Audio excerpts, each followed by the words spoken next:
మాజీ మంత్రి వైఎస్ వివేకానందరెడ్డి హత్య జరిగి ఈ రోజుకి అక్షరాల 6 సంవత్సరాలు. ఈ 6 సంవత్సరాలు గడుస్తున్నప్పటికీ వైఎస్ వివేకానందరెడ్డిని అతి క్రూరంగా చంపినటువంటి నిందితులకు మాత్రం ఎటువంటి శిక్ష పడలేదు. మా నాన్నకి ఎప్పుడు న్యాయం జరుగుతుంది అంటూ వైఎస్ వివేకానందరెడ్డి కుమార్తె సునీతారెడ్డి ఈరోజు ఆవేదనగా ప్రశ్నిస్తున్నటువంటి నేపథ్యంలో అసలు వైఎస్ వివేకానందరెడ్డి హత్య కేసులో నిందితులకి శిక్ష పడుతుందా లేదా అనేది మనం విశ్లేషణ చేసుకుందాం. ప్రస్తుతం మనతో పాటున్నారు ప్రముఖ రాజకీయ విశ్లేషకులు, ప్రముఖ సీనియర్ జర్నలిస్ట్ డివిఎస్ గారు. సార్తో మాట్లాడదాం. సార్ నమస్తే. సార్ నమస్తే. వైఎస్ వివేకానందరెడ్డి గారి హత్య జరిగి నేటికి అక్షరాల 6 సంవత్సరాలు. ఈ 6 సంవత్సరాల్లో ఆయన్ని అతి కిరాతకంగా నరికి చంపిన నిందితులు ఎవరైతే ఉన్నారో వారికి మాత్రం శిక్షలు పడలేదు. అసలు మా నాన్నకి న్యాయం జరిగిద్దా లేదా అంటూ సునీత గారు ఆవేదనగా ఈరోజు ప్రశ్నిస్తూ ఉన్నారు. ఏంటి సార్ దీనికి మనం దీనికి మీరు ఇచ్చేటువంటి విశ్లేషణ ఏంటి సార్? బాధితులకు న్యాయం జరగదా భారతదేశంలో? హంతకులకే న్యాయం జరుగుద్దా భారత న్యాయ వ్యవస్థ, దర్యాప్తు సంస్థలు? అంటే వివేకానందరెడ్డి హత్య అది జరిగి ఇప్పుడు 7వ ఏడాదిలోకి ఎంటర్ అవుతున్నాం. 6 ఏళ్ళు కంప్లీట్ అయ్యాయి. కరెక్ట్గా ఇదే రోజు ఆయన కిరాతకంగా బ్రూటల్ మర్డర్, ఒక ముఖ్యమంత్రికి తమ్ముడు, ఒక ముఖ్యమంత్రికి బాబాయ్, రాజ్యసభ తప్ప అన్ని సభల్లో ఉన్నాడు అతను. 30 ఏళ్ళు ప్రజాప్రతినిధి, లోక్సభ సభ్యుడిగా చేశాడు, అసెంబ్లీకి పనిచేశాడు, కౌన్సిల్కి పనిచేశాడు, మంత్రిగా ఉన్నాడు.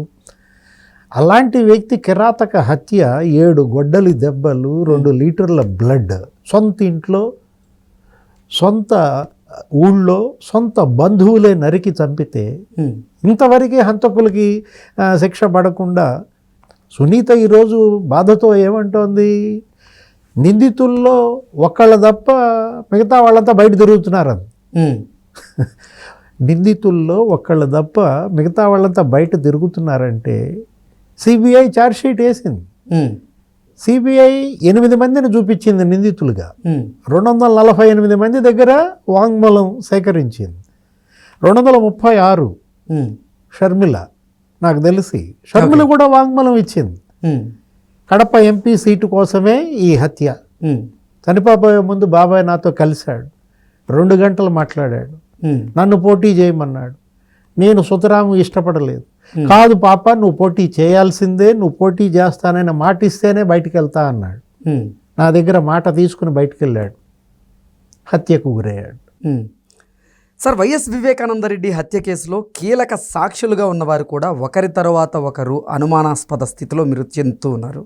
కానీ వారి మరణాలు మాత్రం సహజ మరణాలే అన్నట్లుగా కొన్ని మీడియా సంస్థలు చిత్రీకరించేటువంటి ప్రయత్నం చేస్తూ ఉన్నాయి. ఏంటి సార్ అసలు? అంటే కీలక సాక్షులు ఎవరైతే ఉన్నారో ఒకరి తర్వాత ఒకరు మరణిస్తూ ఉన్నారు. ఇటు చూస్తే ఏమో ఈ కేసు ముందుకు కదలడం లేదు, ఆ కేసులో నిందితులుగా ఉన్న వారికి మాత్రం శిక్ష పడడం లేదు. అసలు ఈ కేసులో ఏం జరగబోతుంది? రంగన్న కీలక సాక్షి, మృతదేహాన్ని మొదటిసారి చూసిన వ్యక్తి, వాచ్మన్, వివేక ఇంటి వాచ్మన్ రంగన్న మృతి. స్లో పాయిజనింగ్ అంటున్నారు. ఎవరు ట్రీట్మెంట్ చేశారు రంగన్నకి? డాక్టర్ చైతన్య రెడ్డి, దేవిరెడ్డి చైతన్య రెడ్డి. డాక్టర్ దేవిరెడ్డి చైతన్య రెడ్డి వివాదాస్పద పాత్ర. ఎందుకంటే అతను జైల్లో వైద్య శిబిరం పెట్టడం. దస్తగిరి చెప్పాడు, దస్తగిరిని ప్రలోభపరిచినట్టు 20 కోట్లు ఆఫర్ ఇస్తామని కొట్టి సిబిఐ ఎస్పీ రామ్ సింగ్ నీ చేత ఇట్లా చెప్పించాడు అని అడ్డం తిరగమని. దస్తగిరి బ్యారక్లోకి చైతన్య రెడ్డి వెళ్ళడం నేను చూశానని ఆ బ్యారక్ ఎదురుగా ఆ రోజు జైల్లో ఉన్న బీటెక్ రవి వాంగ్మూలం. బీటెక్ రవి చేయించాడు వాంగ్మూలం. అంటే డాక్టర్ చైతన్య రెడ్డి, దేవిరెడ్డి శివశంకర్ రెడ్డి కొడుకు జైలుకి ఎందుకు వెళ్ళాడు? అతనితోనే వైద్య శిబిరం ఆ జైలు సూపరింటెండెంట్ ప్రకాష్ ఎందుకు పెట్టించాడు? ఎంతోమంది సీనియర్ డాక్టర్లు ఉన్నారు, ఈ జూనియర్ని ఎందుకు పిలిపించారు? ఇప్పుడు ఈ రంగన్న హత్యలో వైద్యం డాక్టర్ చైతన్య ఇచ్చాడా? అంటే స్లో పాయిజనింగ్. దీని మీద ఇప్పుడు సిట్ వేసింది కూటమి ప్రభుత్వం. ఒక డిఎస్పీ నిన్న మొన్న కూడా బాకరాపురం రంగన్న ఇంటికి అటు ఇటు అందరిని విచారించాడు. ఎప్పుడు అతనికి అనారోగ్యం వచ్చింది, పులివెందుల హాస్పిటల్లో ఎప్పుడు చేర్చారు, కడప రిమ్స్కి ఎప్పుడు తరలించారు, కాలికి గాయమై మృతి అని చెప్తున్నారు. అంటే అతను హాస్పిటల్లో అడ్మిట్ అవ్వడం 2-3 ఏళ్ళుగా జరుగుతోంది. అనారోగ్యంగా ఉన్న మాట నిజమే, కానీ రంగన్న హత్య, రంగన్న సహజ మరణం ఏది ఏం జరిగింది. అదే కాదు 36 డాక్టర్ అభిషేక్ రెడ్డి అనుమానాస్పద మృతి. జగన్ తమ్ముడు ఎవరు? అభిషేక్ రెడ్డి అవినాష్ రెడ్డికి కూడా తమ్ముడు అవుతాడు. అవినాష్ రెడ్డికి టికెట్ ఇవ్వకపోతే అతనే ఎంపీ అభ్యర్థి. అభిషేక్ రెడ్డికే కడప వైసీపీ ఎంపీ టికెట్ ఇస్తున్నారనే ప్రచారం కూడా మనం చూసాం. జగన్మోహన్ రెడ్డికి అతను ఇన్ఛార్జ్. ఈయన ముఖ్యమంత్రిగా రాష్ట్ర బాధ్యతలు నిర్వహించేటప్పుడు పులివెందులు ఇన్ఛార్జిగా వైఎస్ అభిషేక్ రెడ్డి డాక్టర్. 36 ఒక డాక్టర్ ఎలా చనిపోయాడు? ఏదో బ్రెయిన్ ట్యూమర్ అని రకరకాలుగా డెంగ్యూ అని చెప్పారు, బ్రెయిన్ ట్యూమర్ అన్నారు, రకరకాల ఆరోగ్య. అతను సిబిఐకి వాంగ్మూలం ఇచ్చాడు. దేవిరెడ్డి శివశంకర్ రెడ్డి తనకు చెప్పాడని అతను ఇచ్చిన వాంగ్మూలం. అంటే సిబిఐకి వాంగ్మూలం ఇచ్చిన వాళ్ళంతా ఎందుకు చనిపోతున్నారు? అతనే కాదు, కువైట్ గంగాధర్ రెడ్డి. కువైట్ గంగాధర్ రెడ్డి సిబిఐకి వాంగ్మూలంలో ఏమని చెప్పాడు? శివశంకర్ రెడ్డి గురించి చెప్పాడు. శివశంకర్ రెడ్డి నాకు ఫోన్ చేశాడు, ఆ హత్యను నేను చేసినట్లుగా ఒప్పుకోమని, ఒప్పుకుంటే నాకు డబ్బులు ఇస్తానంటూ 10 కోట్లు ప్రలోభాలకి లోన్ చేశారు నన్ను అని చెప్పి ఆయన వాంగ్మూలం ఇచ్చారు. దేవిరెడ్డి శివశంకర్ రెడ్డి 10 కోట్లు ఆఫర్ ఇచ్చాడని చెప్పిన కల్లూరి గంగాధర్ రెడ్డి, కువైట్ గంగాధర్ రెడ్డి చనిపోవడం అంటే అతను సూయిసైడ్ నోట్లో 2 రాతలు ఉన్నాయి. అతను అడ్డం తిరిగాడు తర్వాత మళ్ళీ ప్రాసిక్యూషన్కి, నేను నాతో బలవంతంగా చెప్పించారని. అసలు ఏం జరిగింది? శ్రీనివాసరెడ్డి, కల్లూరి శ్రీనివాసరెడ్డి విషపు గుళికలు మింగి చనిపోయాడు. అంటే కూల్ డ్రింక్ సీసాలో విషపు గుళికలు మింగి చనిపోవడం. నారాయణ యాదవ్ అసలు డ్రైవర్, జగన్మోహన్ రెడ్డికి డ్రైవర్. ఆ రోజు హత్య జరిగిన రోజు జగన్మోహన్ రెడ్డి మేడం భారతిని రోడ్డు మార్గంలో తీసుకువెళ్ళాడు. వాళ్ళిద్దరు ఏం మాట్లాడుకున్నారో విన్న వ్యక్తి ఎలా చనిపోయాడు అంటే అతనే ఎందుకు చనిపోయాడు? ఇప్పుడు ఇక్కడ అందరికీ అర్థమవుతున్నటువంటి అంశం ఇది మిస్టరీ ఏం కాదు. ఇదేంటి స్పష్టంగా అన్ని వేళ్ళు జగన్మోహన్ రెడ్డి వైపు చూపిస్తున్న నేపథ్యంలో, అన్ని వేళ్ళు దేవిరెడ్డి శివశంకర్ రెడ్డి వైపు చూపిస్తున్న నేపథ్యం, అవినాష్ రెడ్డే నాకు గుండెపోటు అని చెప్పాడని నిన్న విజయసాయిరెడ్డి చెప్పిన మాటలు. విజయసాయిరెడ్డి రాజీనామా చేసినప్పుడు అక్కడ విలేకరు ఎవరు అడిగారు, మీరేదో దేవుడి మీద ఒట్టేసి అన్ని నిజాలే చెప్తానంటున్నారు, ఒక నిజం మాకు చెప్పడం ముందు, మీకు గుండెపోటు అని చెప్పింది ఎవరని అడిగారు. అతను కూడా మామూలు స్ట్రాటజిస్ట్ కాదు కదా సాయిరెడ్డి. ఏంటి అతను ఏమని చెప్పాడు?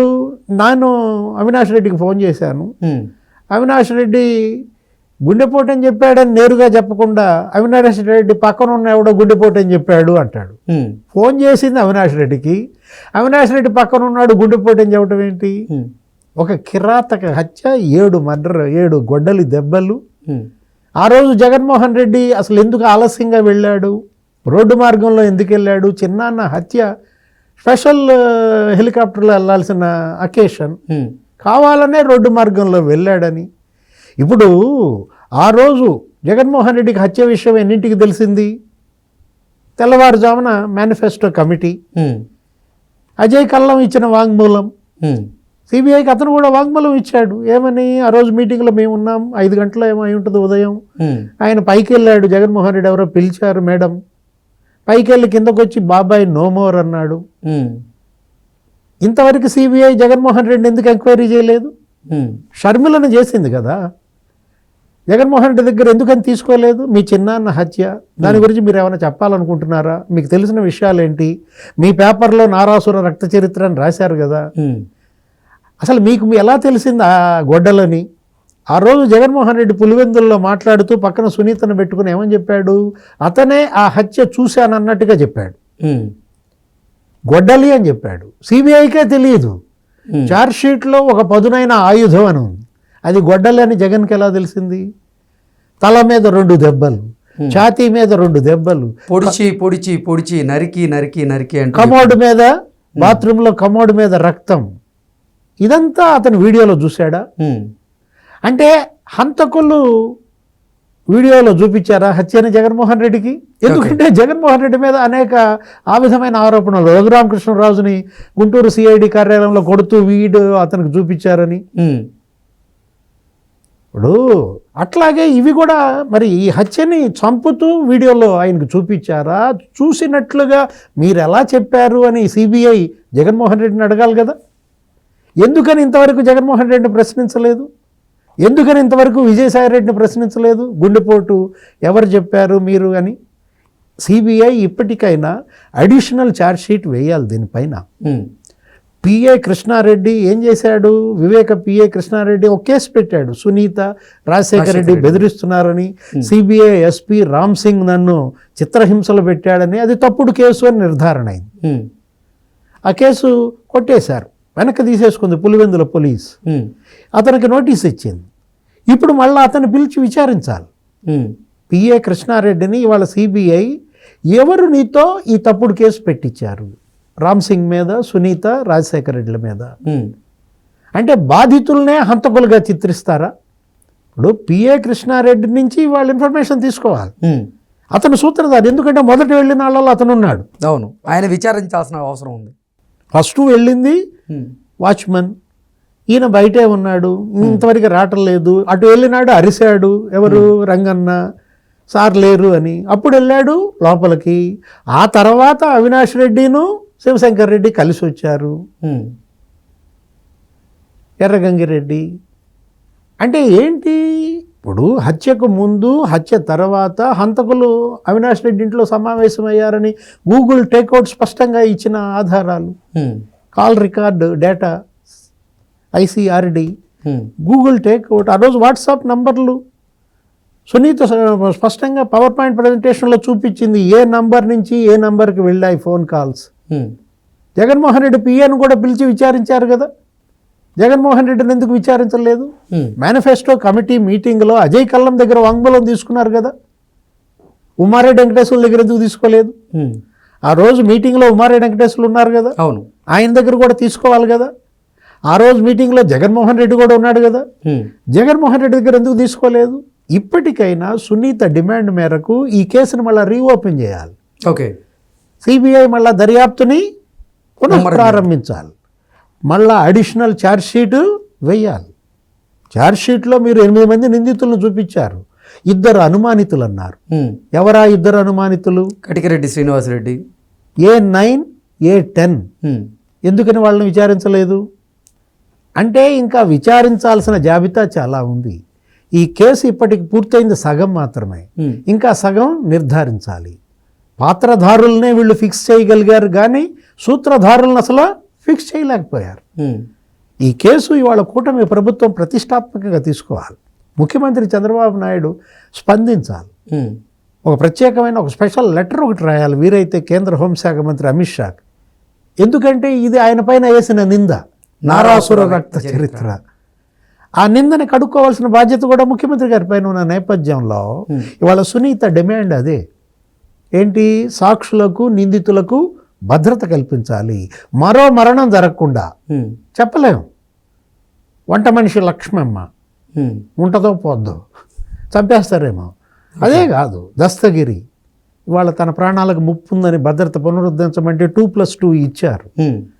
ఒకళ్ళు తప్ప మిగతా హంతకులంతా స్వేచ్ఛగా తిరుగుతున్నారంటే ఆ హంతకుల నుంచి వీళ్ళకు ముప్పు పొంచి ఉన్న నేపథ్యంలో ముందు ఆ హంతకుల్ని లోపలేయండి. ఈ సాక్షులు, నిందితులకు భద్రత కల్పించి వాళ్ళ ప్రాణాలు కాపాడండి. మిగిలిన నిందితులను కూడా అరెస్ట్ చేయండి. ఈ కేసుని లాజికల్ ఎండ్కి తీసుకురాకపోతే సిబిఐ ఒక మాయని మచ్చ, దేశ అత్యున్నత విచారణ ఏజెన్సీ మీద ఇది ఒక బ్లాక్ స్పాట్, భారత న్యాయ వ్యవస్థ మీద ఇదొక బ్లాక్ స్పాట్, ఒక మాయని మచ్చగా మారుతుందన్నమాట. అదే కదా సునీత డిమాండ్. సిస్టమ్ ఇంప్రూవ్ కావాలన్నదే ఆమె డిమాండ్. ఏది? వ్యవస్థ మరింతగా ఇంప్రూవ్ కావాలి. తనకు జరిగిన అన్యాయం మరొకరు జరగకూడదు. మరో ఆడబిడ్డ తండ్రి ఇలా బ్రూటల్ మర్డర్కి గురి కాకూడదు. హంతకులు ఇలా పేట్రేగి స్వేచ్ఛగా బయట తిరగకూడదు. సిబిఐ వాటి యొక్క ఏజెన్సీ, వాటి పనితీరు మెరుగుపడాలి. భారత న్యాయ వ్యవస్థ పనితీరు మెరుగుపడాలి. Okay, okay sir, thank you so much. నమస్తే.